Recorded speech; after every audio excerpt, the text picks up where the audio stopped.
This is the chart of the landslides from last winter, the different areas that they were affected in, with the pink ones being the places where we're actually doing projects and fixing. Would you be able to describe something? Because then your voice would be lower. Sure. Because you're not mic. And then just all you should probably keep Where's the camera? You look at your then you go back to work. Yes, blah blah blah. Okay, one, and I'm going to count to 3 and then Llewellyn can speak. Okay. 1, 2, 3. This is the Dan Bailey notification chart that I just received today. We also provide emergency management, safety training, budget planning, and administration. That's a good document. All done? Well, no, we'll do it a couple Okay. A couple of times for safety. No, one thing I want to do is watch Llewellyn's glasses. Do you want me to take them off? When you turn, it's like they catch Glass, the light. yeah. And we look at Robbins and see what happens. 'Cause sometimes we bend them at a certain angle. Sure. Okay, now You just kind of take them and just sort of, That's okay. That's I will take them I meant off. like this. No, these are my $3,000 glasses, the ones that you're supposed to be able to twist all over like that. Yeah, I couldn't Do you believe have it. those? Yeah, and they've been excellent so far. Wow. Yeah, it's nice that you guys are both smiling. yeah, that's good. I'll count to 3. 1, 2, 3. This is the Dan Bailey notification chart I just received. We also provide emergency management, safety training, budget planning, and administration. That's a good document. I use it quite a bit. Great. That's good. You want to have a little more? I want to have one more, but I need more room at the end. Yeah. Okay, so we need to talk. Okay, sure. Or actually, what you should probably do is, I can have Llewellyn speak up a little bit louder when you say your line. Okay. And then after you say your line, you look back, Then and she- instead of him speaking again to you, because I'm picking him way up. Sure. You can go through it and go, just point something out like, we've added 2 more media relations names, Okay. or something like that. Do you think it's better if she lays the chart down? A little bit lower. Yeah. If she indicates it and then lays it down, do you think that? Yeah, that's probably, because it's kind of Sure. Oh, lay it down.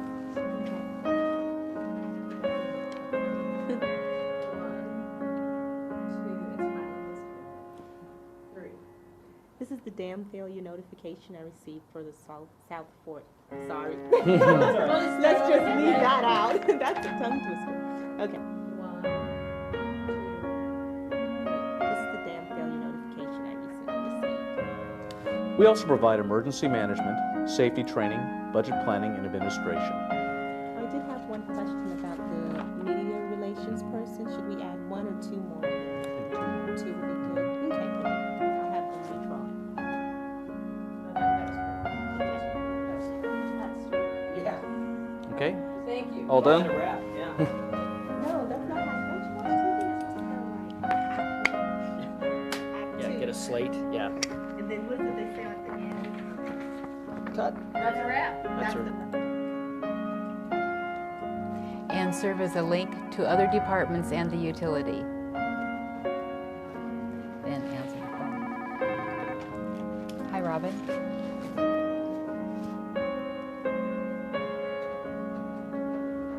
Yes. You're welcome. Bye. Okay, that's right. Maybe scoot in a tiny bit closer, if possible, because if we can, and if not, then I'll count to 3, start typing for them. Okay.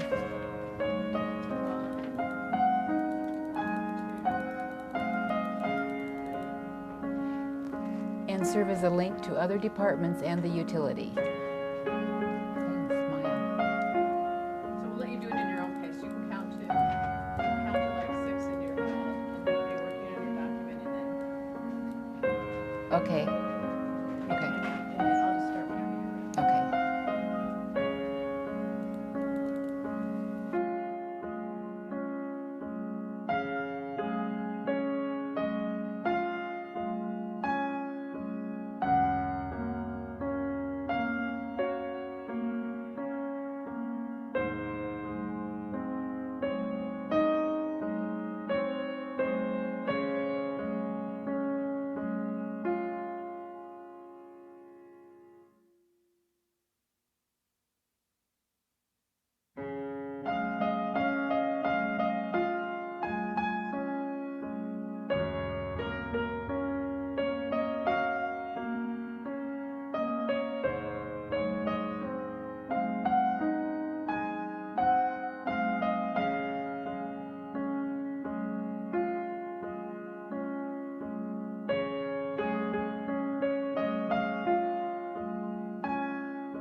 Also in the Northwest, you had White Stag out of Portland.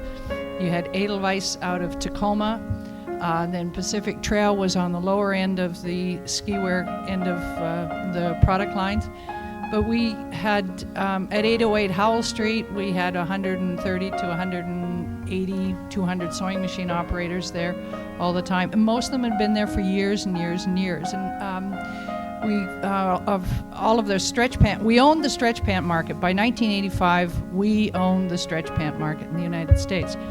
And we were making, 120 to 130,000 pairs of stretch pants a year right there. The fabric all came in from Switzerland or France or Germany. As 85 to 88 were the big years.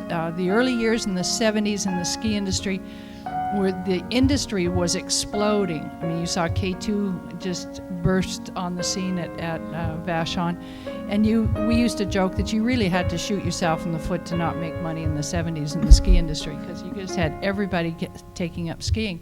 And so you ended up with the Northwest really become sort of this a center for the ski wear industry. Our trade show was in Las Vegas, the Ski Industries of America trade show. So you really didn't have buyers come here. I used to have focus groups where I'd bring retailers in, think tank sessions, but not unlike Steve, where you had pre-line happening on a fashion side. The Ski Industries trade arena was in Las Vegas and still is. So there. Thank you, Winnie. Raj,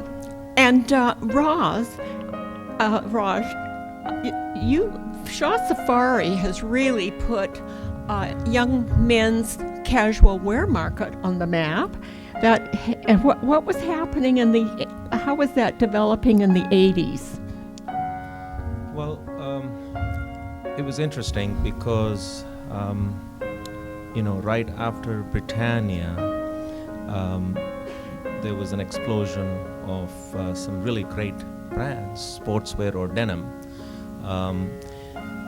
And we saw a niche, which was there was no one really doing tops, especially woven tops.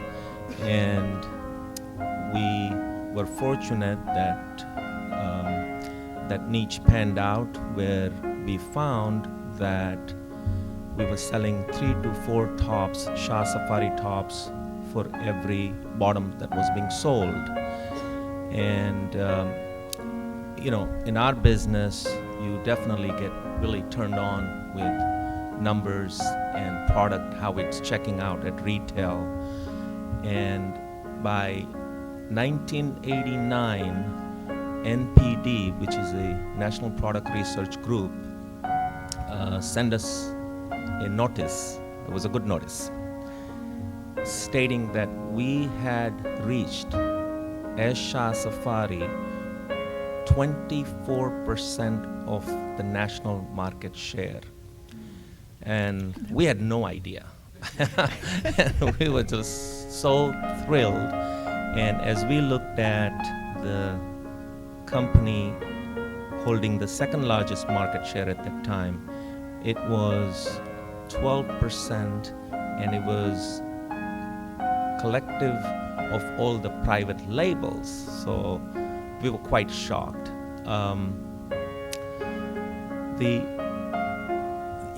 You had asked earlier, Stella, about Seattle being on the map, and we have had some really interesting stories when we would go out and present ourselves in different parts of the country.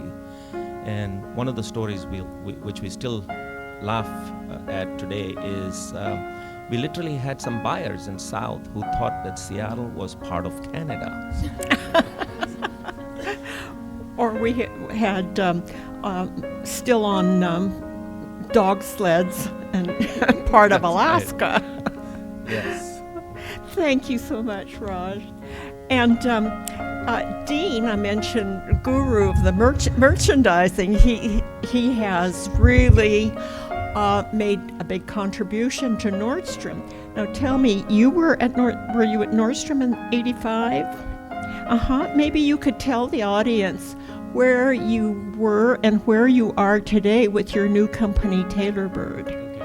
Unlike this group, I started with Nordstrom, so I started from the retail side and then moved over to the manufacturing side. So originally I started in footwear. I think everybody that was in management at Nordstrom at one time or another sold ladies' shoes, and that's how I started in the business.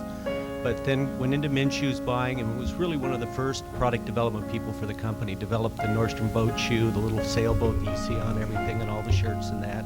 Actually, I have the original boat in my basement that we used to develop that. And then migrated in '85 over to the apparel side of the business. And myself, I feel very fortunate that I had an opportunity to work in an environment where offshore sourcing was becoming more and more important, but in the better goods. And that's where I learned, when I say better goods, more detailed, more quality, high-end fabrics and stuff, and a higher price point.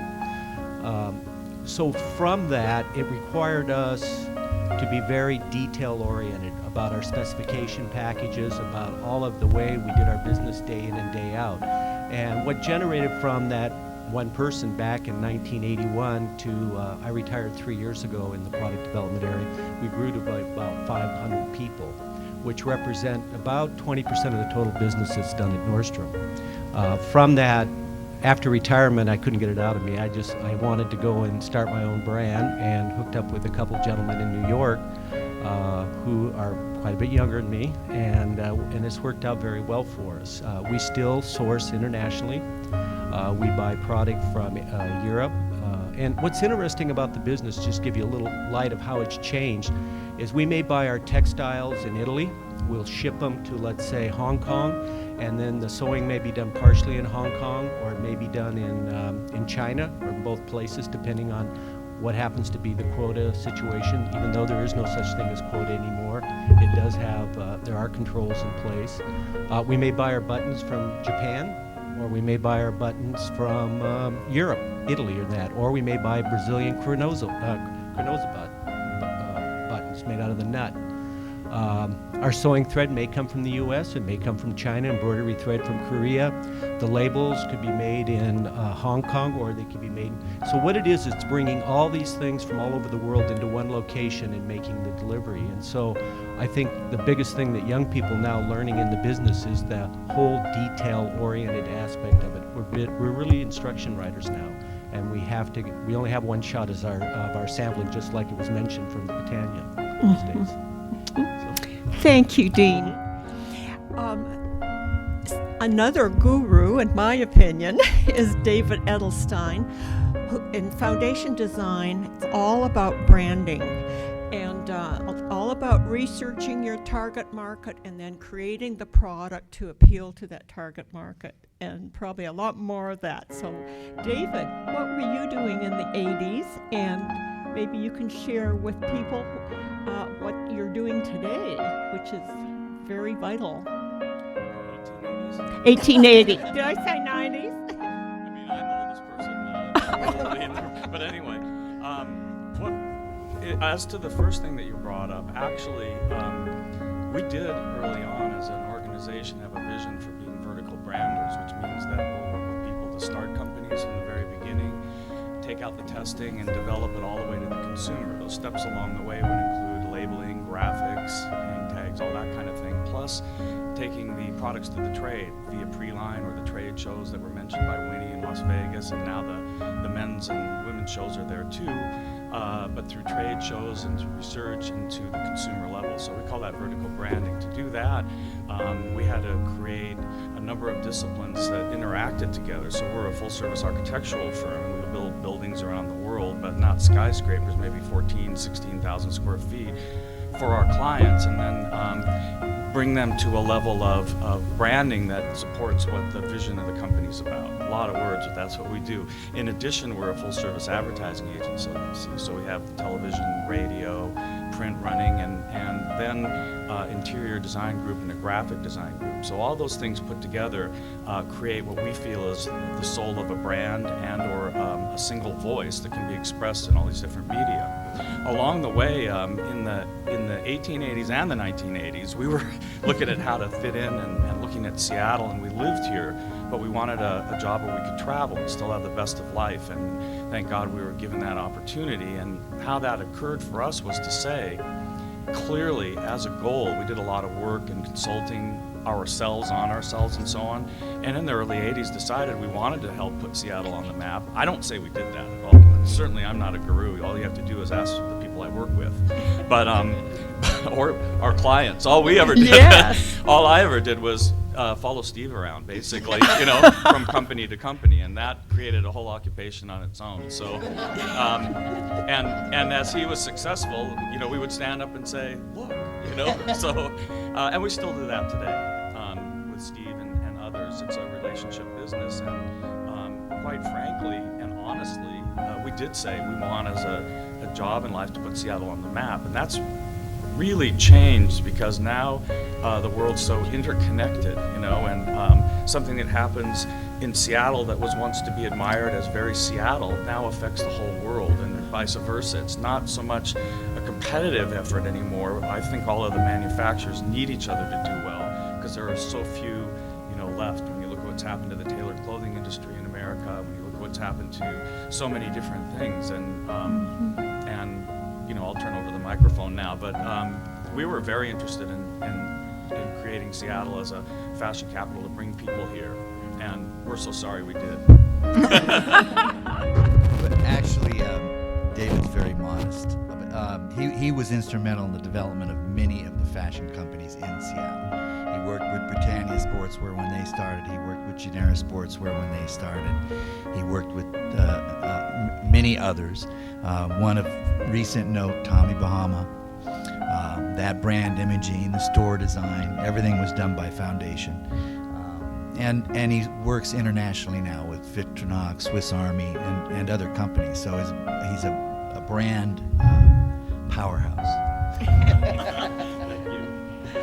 And because David's talking, David doesn't produce garments. He produces images. He produces the image of Tommy Bahama and creates that and draws us into buying products.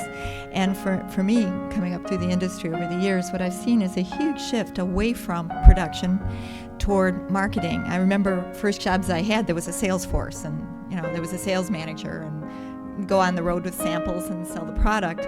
And I've seen over the years the proportion of the number of employees of a company totally shift, so that people who are involved in marketing, or even people who are hired from outside the company to do marketing, the dollars, the people, the emphasis is on creating an image, is on meeting the needs of the customer, finding out what those are, designing around those needs. And David certainly is definitely a pioneer in that area for all of these companies. And that I think in Seattle we have certain niche markets that our companies, when he was talking, certainly Nordstrom, customer-oriented and really listening to what does the customer need and how can our companies here really respond. The outdoor industry is very large in Seattle and many different little niches. I just wanted to mention two things that have come together between the ski industry and winter sports industry and the young men's industry has allowed Seattle to become the snowboard and skateboard capital of probably of the world. We have Zoomies up in Everett, and they hire people that have worked in the companies, the young men's industries here, and we already had a claim to the ski industry, so it was an easy transition. I have great hope for Seattle in moving forward into different niche areas as we go forward, and even though many of the jobs that are here have left the country, more and more, even of the creative jobs are leaving and have left. And maybe you guys would like to talk about that a little bit.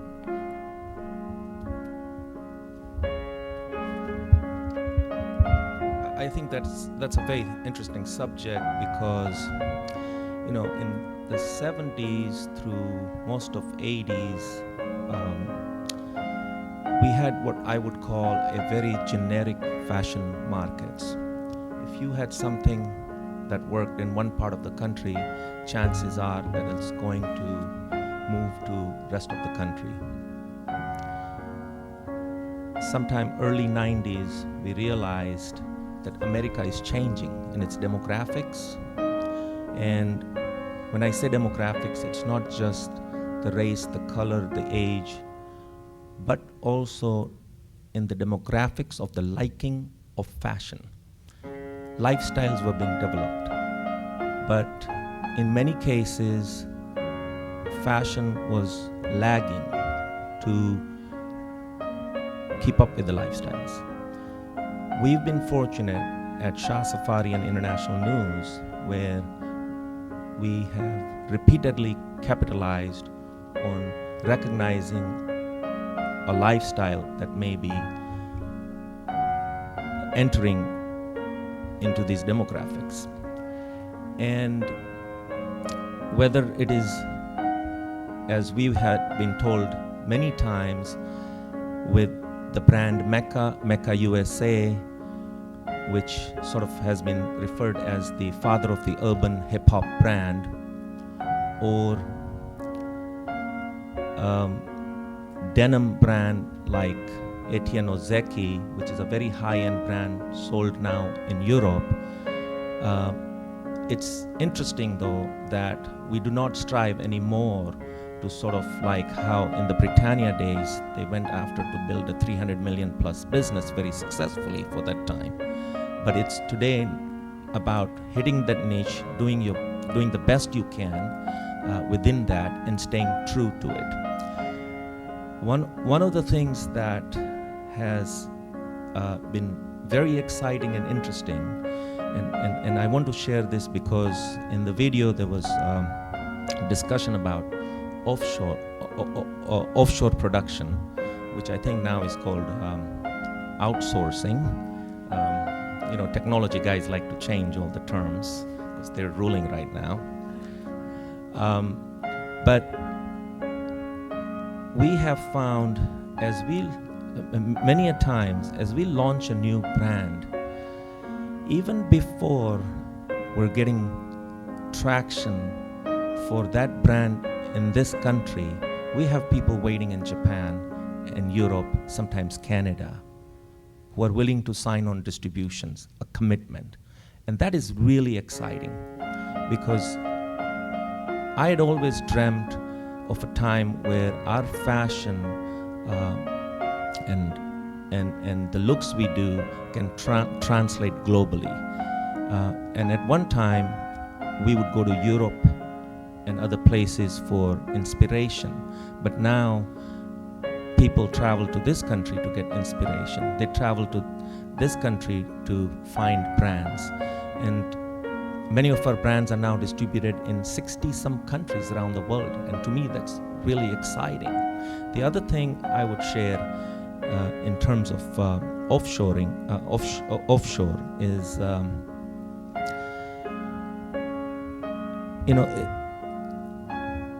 there is a continuous evolution in everything that happens in the world. And while it's sad to see that maybe domestic production had to move offshore, including for very staunch manufacturers like Levi's, who till the last minute refused. And I think they paid a very heavy price for that. But what's also exciting is that just our own company, Shah Safari, and our related companies have been responsible for building apparel industries in third world, underdeveloped countries where nobody wanted to go and do any sorts of business.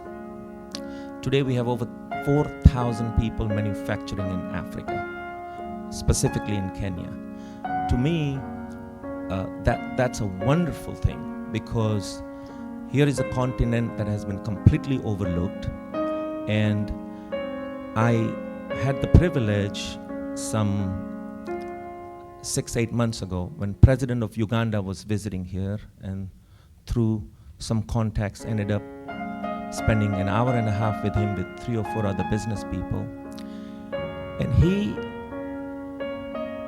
when he learned that we produce in 23, 24 countries, and we were pioneers in Nepal to various other countries, and taught them what apparel manufacturing is all about, he pleaded me. He said, "You must come to Uganda."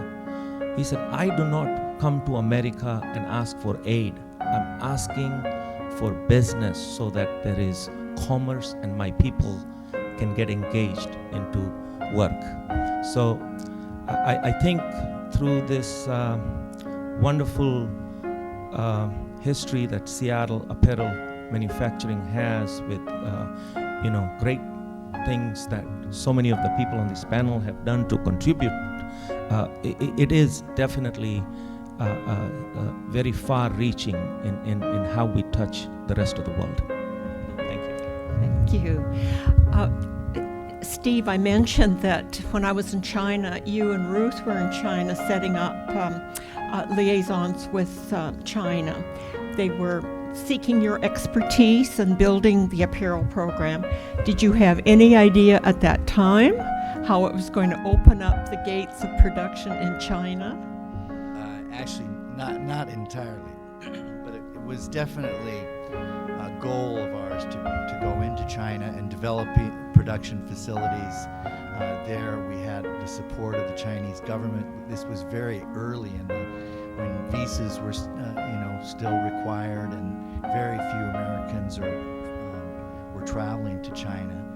And we had a partner in Hong Kong, Charles Young of the Young family, who was instrumental in working with the Chinese government to allow us to come in, introduce us to the then government-controlled manufacturing facilities, which were run by government